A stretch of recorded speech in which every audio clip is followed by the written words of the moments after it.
सुमित जी, दिल्ली धमाके को लेकर हर पल नए नए खुलासे हो रहे हैं। अब तो बांग्लादेश का कनेक्शन भी सामने आ गया है। माना यह जा रहा है कि 3,200 किलोग्राम अमोनियम नाइट्रेट बांग्लादेश से नेपाल के रास्ते भारत लाई गई। अंजू जी, पहली बात यह है कि इसको अब दिल्ली ब्लास्ट ना ही बोले तो अच्छा है, क्योंकि ये भी खुलासा हो गया। मैं कल सुबह से बोल रहा था कि दिल्ली में ब्लास्ट नहीं हुआ है, ये एक्सीडेंट था। ये ब्लास्ट करने का मतलब ही नहीं है। रीजन बीइंग, पहली बात यह है कि वो मुसलमान एरिया था। दूसरी बात, छुट्टी का दिन था। आपको मालूम है चांदनी चौक का जो वाला एरिया होता है, वहां पर मंडे को मार्केट बंद रहती है। और ये जो लोग हैं, ये तो मैक्सिमम इंपैक्ट करने की बात बोलते हैं कि हिंदू एरिया में ब्लास्ट करते। Why in their own area? That means ये दिल्ली का ब्लास्ट नहीं है, ये एक्सीडेंटली ब्लास्ट हो गया क्योंकि लोग पैनिक में थे। उन्हें मालूम था कि जो सिक्योरिटी एजेंसीज हैं उनके पीछे उनको पकड़ने में लगी हैं, और उस एरिया का नाकाबंदी हुई थी जिस एरिया में ये घूम रहे थे। वहां पर आर्मी के लोग थे। इंटेलिजेंस की रिपोर्ट हमारे साथ पहले से थी। तो मैंने पहले कल सुबह ही बोल दिया था ये टेररिस्ट अटैक नहीं है। टेररिस्ट अटैक करने की प्लानिंग थी, उससे पहले ही महादेव ने हमें बचा लिया, क्योंकि धमाका बहुत बड़ा करना था। पहली बात तो ये है। दूसरा, जो ये बांग्लादेश का कनेक्शन है, पाकिस्तान का कनेक्शन है, क्या हमें इसके लिए प्रूफ की जरूरत है? अभी भी ये किसने करवाया, कहां से कौन सा मटेरियल आया? क्योंकि हमने अभी देखा रिसेंटली, दो तीन चीजों को जोड़ेंगे तो आपको समझ आएगा कि पूरी पिक्चर क्या है। हमास के जानवर वो गाजा से निकलने के बाद अपनी जान को बचाते हुए वो कतर गए, तो वहां पे बचे नहीं, अब वो पाकिस्तान आ गए हैं। पीओके के अंदर हमास के जानवर पाए गए हैं। वो एलईटी और जो इनके लश्कर तैयबा और बाकी की जो बड़ी बड़ी इनकी इंटरनेशनल ऑर्गेनाइजेशंस हैं टेररिज्म की, वहां पर ट्रेनिंग देते हुए दिखाई दिए कि आपको दोबारा से अटैक कैसे करना है, आपको केमिकल्स हैं या बॉम्ब्स कैसे बनाने हैं और कहां पे रखना है। पहले तो उनको यह बताया गया कि आपको जो बहुत ज्यादा भीड़ भड़ाके वाले इलाके हैं वहां पे रखना है।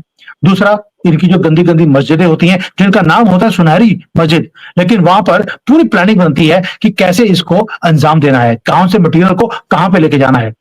तो ये जो ऐसी मस्जिदों में कैसे रखना है आपको, क्योंकि वहां पर पुलिस और आर्मी नहीं जा सकती, कोई इंटरनेशनल लॉ है। I don't know why they have made it, लेकिन ये सारी प्लानिंग आती है हमास से। अब दूसरा हमें पता लगा, ये तो हो गया पहला कड़ी। दूसरी कड़ी हमें यह पता लगी कि जो लश्कर तैयबा है, जो बाकी के बड़ी बड़ी ऑर्गेनाइजेशन है, इन्होंने अपने आप को शिफ्ट किया पीओके से निकालकर ये खैबर पख्तूनख्वा ले गए। ये 2 महीने पुरानी न्यूज है, लेकिन फिर न्यूज आया कि हमें बागराम एयरबेस मिल गया है, भारत का झंडा वहां पे फहरा दिया गया है, ऊपर से मोतक्की भारत में आया। तो जो हमारी नजदीकियां तालिबान के साथ बननी शुरू हो गई, तो ये अपने आप को अनसेफ इन्होंने फील करना शुरू कर दिया। उसके बाद पाकिस्तान की आर्मी के लोग, ये कड़ियां हैं जो लोगों को समझनी पड़ेंगी कि कड़ियां कैसे चलती हैं। उसके बाद पाकिस्तान की आर्मी के लोग, आईएसआई का चीफ वो जाता है बांग्लादेश में। अब तो सुना है कि वहां के जो पाकिस्तान की नेवी है उसका नेवल शिप भी चिटागोंग पोर्ट के पास है। यानी कि 1971 में जिनसे आजादी ली थी, आज उन्हीं के हाथों में पलते हुए दिखाई देते हैं बांग्लादेशी। चलिए, इनको अपना इतिहास भूल गया हो, हम याद दिलाते रहेंगे, चिंता नहीं है। बट अब जो ये प्लानिंग है दोनों की इकट्ठे मिलकर काम करने की, पाकिस्तान की और बांग्लादेश की, ऐसा क्यों है?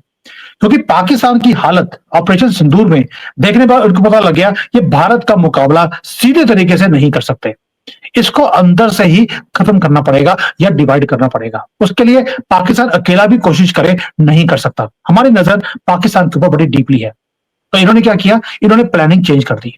प्लानिंग चेंज कर अपने सारे जो ऑर्गेनाइजेशन है इसका सबका बेस बना दिया बांग्लादेश के अंदर। और वहां पर आर्मी और आईएसआई दोनों सपोर्ट कर रही है उन जिहादियों को। क्यों? उसको लगता है कि पाकिस्तान को ऐसा लगता है कि पहले तो ये है कि आसिफ मुनीर, उसके दिमाग में एक फतूर है कि हम ऑपरेशन सिंदूर जीत गए हैं। तो चलिए, गफलत में रहने की इनको आदत है। 47 से लेकर अब तक 5 बार 6 बार इन्होंने युद्ध किया। इनको अभी भी लगता है कि 6 के 6 युद्ध ये हारे हैं, जीते हैं जो कि हारे हैं। तभी बोलते हैं 6-0, क्रिकेट के मैदान में 6-0 के साइन देते हैं कि हमारी आर्मी 6 बार लड़ी, भारत से 6 बार हार गई। फिर कहते हैं कि 6 बार हम भीख मांगने गए दूसरे कंट्रीज में, हमें एक बार भी भीख नहीं मांगी, उसको ये जश्न मना रहे हैं। चलिए, ऐसी बेवकूफों का यही होता है हाल। अब इसके बाद आते हैं कि जो बांग्लादेश का एंगल है ये क्यों हो रहा है। वहां पर जानबूझकर अमेरिका ने अपना एक एजेंट, आज ये जो मैड यूनस जो बिठाया है बांग्लादेश में, वो बिठाया ही इसलिए था कि वहां पर एक चलती फिरती डेमोक्रेटिक कंट्री को इन्होंने इस्लामिक बना दिया और वहां पर जिहाद को प्रमोट किया जा रहा है। जिहादी को बांग्लादेश में प्रमोट क्यों किया जा रहा है? एक ही कंट्री जिसको तंग करना है, वो है भारत, क्योंकि भारत की तरक्की को रोकना है और कोई मकसद नहीं है। इनका कोई मकसद नहीं है कि पाकिस्तान को तंग करें या चाइना को तंग करें, वो भारत को तंग करना है एंड सीआईए इसके पीछे है। इसने कसूरवार वो ना पाकिस्तान है ना बांग्लादेश है, वो कसूरवार अमेरिका का सीआईए है। मैं सीआईए बोल रहा हूं, ट्रंप नहीं बोल रहा, क्योंकि ट्रंप इसमें इन्वॉल्व नहीं है, सीआईए इंडिपेंडेंटली काम कर रही है। अब आते हैं ये हो क्या रहा है। पहली बात यह है कि जो ये सारा आपको केमिकल्स मिले हैं, अमोनियम नाइट्रेट एंड ऑल, ये मिलिट्री ग्रेड के आइटम्स हैं, ये आपको ऑन द शेल्फ नहीं मिलती हैं। और इसकी पूरी ट्रेनिंग पिछले 15-20 साल में जो बच्चे थे उनको पहले इंजीनियर बनाया गया, उनको डॉक्टर बनाया गया, उनको वकील बनाया गया, इतना इन्फिल्ट्रेट किया गया उनके दिमाग को कि तुमने ये चीजें सीखने के बाद जिहाद करना है। हम सोचते हैं कि पढ़ा लिखा आदमी ऐसे काम नहीं कर सकता।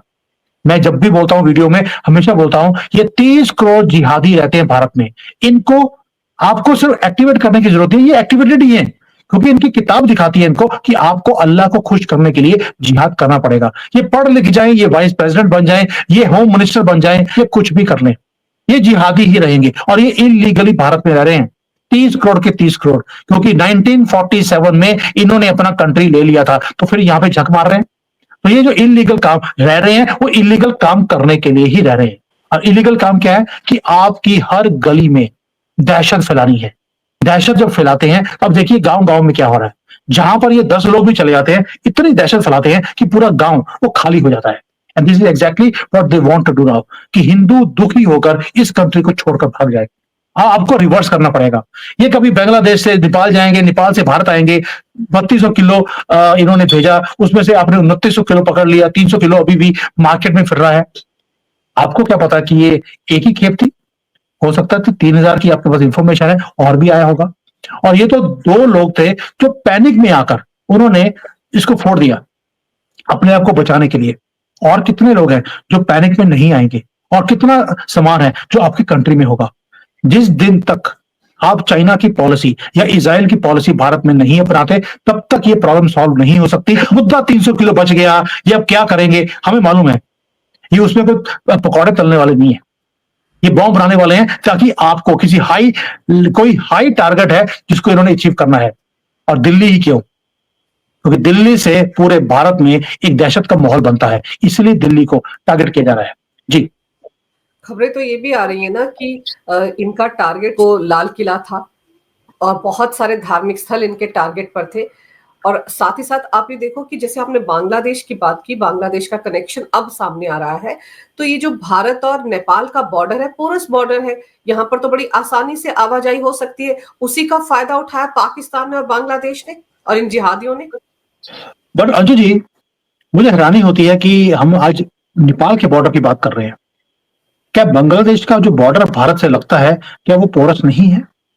आपने जितने इलीगल्स को पकड़कर असम से बांग्लादेश फेंका, कि जिस कूड़े के ढेर में पैदा हुए कॉकरोचों की तरह वहीं वापस जाके रहिए, ये वापस एक हफ्ते के बाद भारत में पाए गए, दे केम बैक। इतना पोरस अपना बॉर्डर हो तो हमें नेपाल से भेजने की जरूरत क्या है? ममता बानो बैठी तो है वहां पर, टनल्स बनाई हुई है वहां पे भारत और बांग्लादेश के बीच में, और उनको गले लगाया जा रहा है इसी से लाने दो इनको। तो जब वो वहां से फ्रीली भारत में आ सकते हैं, कभी त्रिपुरा से, असम में हमने बंद कर दिया, कभी मणिपुर से, कभी वेस्ट बंगाल से, तो नेपाल के थ्रू क्यों? दैट मीन्स कि उनके मल्टीपल रोड्स हैं जहां से वो भारत में आ रहे हैं। शायद थोड़ी सी सख्ती हमारे जो बीएसएफ है उन्होंने शुरू करी बांग्लादेश के ऊपर, इन्होंने नेपाल का रास्ता भी पकड़ लिया। तो दैट मीन्स वो कभी नेपाल के थ्रू आते हैं, कभी सी के थ्रू आते हैं, और कभी वो बांग्लादेश से वेस्ट बंगाल की तरफ आ रहे हैं। वो अपने टैक्टिक्स को चेंज करते जा रहे हैं, और ये बहुत डेंजरस है जो लोगों को समझना पड़ेगा।